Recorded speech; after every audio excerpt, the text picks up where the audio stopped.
So how did you first get involved in racing? Okay, so my interest started when my father took me to the Formula One GP in our city in Dunedin in New Zealand, and I was very small, and I remember the Maseratis, the Ferraris, and all of those big, huge front engine race cars racing there, and the van walls and stuff like that, and the noise was phenomenal, and I guess it just got me revved up, and I was just a kid. I mean, I don't really remember exactly how old I was at that stage, but I was always interested in that. And then my father had an engineering company, and that I remember that one of the things when I became, but I was interested before that, but one of the things that really triggered this was he was doing some stuff for the Brabham Formula One car. They were doing some cylinder head stuff for the motors. That was an Oldsmobile F85 motor that they'd modified. So yeah, Repco Brabham is what it was called. During your career, you did just about everything someone can do. Between all of the different positions, do you have one that stood out as your favorite? A position? As in? Yeah, like as a builder, as a crew chief, like is there a job you have? I love, yeah, right. So a really simple answer. I drove race car, built and drove race cars as a younger man, but I always find my mind drifting away when I was on the back straightaway, and I was thinking about what can I do to get faster next time around. So I realised that was not exactly very correct, and I ended up but I love the engineering side and the building side of the race car. So I would say you could probably tie that up into manufacturing. Yeah. One of our more unique items in the museum is the vehicle that's sitting behind you. Can you tell us a little bit about that car? Yes, I can. So we were asked to, so I worked for a gentleman by the name of Rob Dyson, and Rob Dyson ran open sports cars similar to this. And I worked for him for close to 20 years, not full-time, but a lot of part-time stuff, as a crew chief on the number 20 car.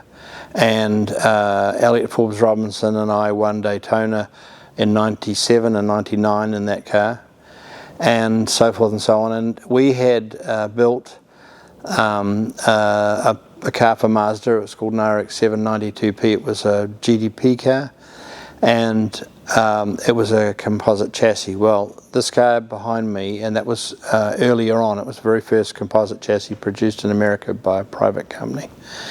And I got really excited about building my own car. Obviously, you know, it's just one of those things that everybody has that dream. And this is a composite chassis, so that was done very early on. So this was built in 99, I think in 99, yeah. And it was a very unique car because we had a carbon fibre bell housing, and that was literally unheard of at the time. So yeah, we really pushed the boat out on a lot of things. This year you are inducting Elliot Forbes Robinson into the North Carolina Auto Racing Hall of Fame. Do you have a favorite EFR story?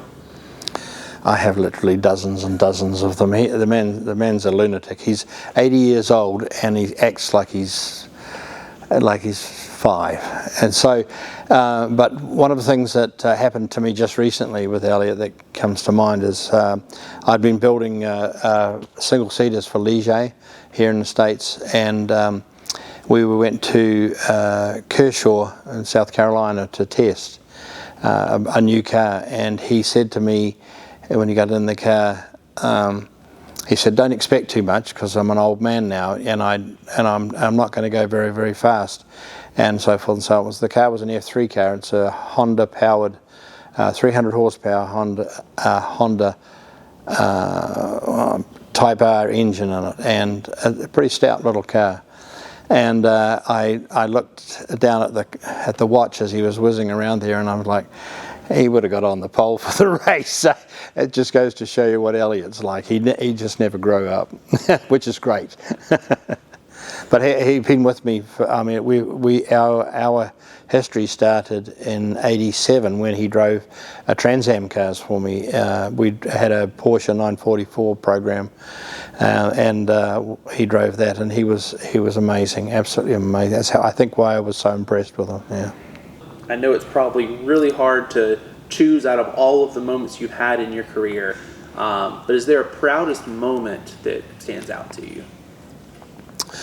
You know, there's a lot. There's a lot. So I went to Le Mans, and we ran a car called a Moby Dick, which was a 935 with a long nose and a long tail on it. And we were completely outclassed. We had a very small engine that we'd gone into a class that we felt we could do well in. And in the first hour and a half, the motor decided to blow a piston. And so, you know, what do you do now? Do you pull it or do you stop doing it? And we had David Hobson and John Fitzpatrick driving it, and somebody else, which was gone, sorry. And so anyway, I jumped in and put a ball bearing under the injector, took the spark plugs out, ripped off the cables, and we went out. You know, we finished the race in 4th. And that's against the factories and everybody else, and it's a 24-hour race, right? So it ran for 23 hours on 5 cylinders. And Fitzy wrote a book about it about 3 years ago, 4 or 5, maybe 3 years ago. And it said in there that they clutched it on the straightaway and held their foot flat on the floor trying to blow it up because it was vibrating quite badly. Anyway, that was a pretty proud moment for us to finish well. But it was followed up by the next year we did extremely well with a 956 Porsche, 956 Porsche, and on the last lap a rotor exploded and it cut the side of the car off. I mean, it literally looked like it had gone through a saw. And everybody threw their hands up and said, we're not going to finish. And I jumped all over the wall, and we put on all, we had some mock-up suspension we put on, and we taped up this and did that and did that. Anyway, we finished the race. I think we were 3rd or 4th. 3rd, I think, yeah, there. So that was a pretty proud moment for us because it meant that we didn't quit. We didn't quit at all, yeah.